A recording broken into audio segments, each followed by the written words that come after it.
Bonjour à tous, allez, une courte vidéo pour s'entraîner à calculer la dérivée d'une fonction composée avec l'exponentielle. La dérivée que j'ai à calculer est celle qui s'affiche à l'instant à votre écran. Je repère tout de suite que c'est de la forme exponentielle u, puisque au numérateur, enfin à l'exposant pardon de l'exponentielle, vous avez quelque chose qui dépend de x mais qui n'est pas x, donc c'est une fonction, ça s'appelle une fonction.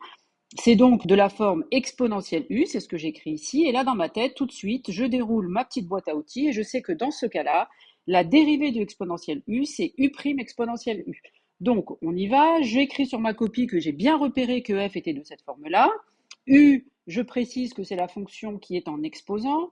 Je sais qu'alors la dérivée s'écrit de cette façon-là. Ça, c'est du cours, on ne va pas vous le dire. La dérivée de la fonction est facile à calculer parce que vous devez juste en fait dériver l'exposant, donc u', et recopier la fonction telle qu'elle était au départ. Vous voyez exponentielle u ici, qui était là au départ, se retrouve telle qu'elle dans la dérivée. Regardez.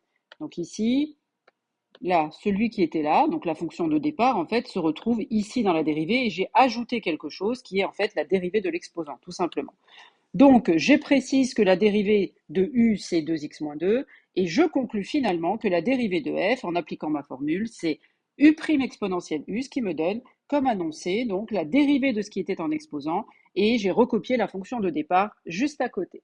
Voilà, j'en ai fini avec cette vidéo, j'espère qu'elle vous a plu, qu'elle vous a aidé. Je vous dis à très bientôt pour une prochaine vidéo.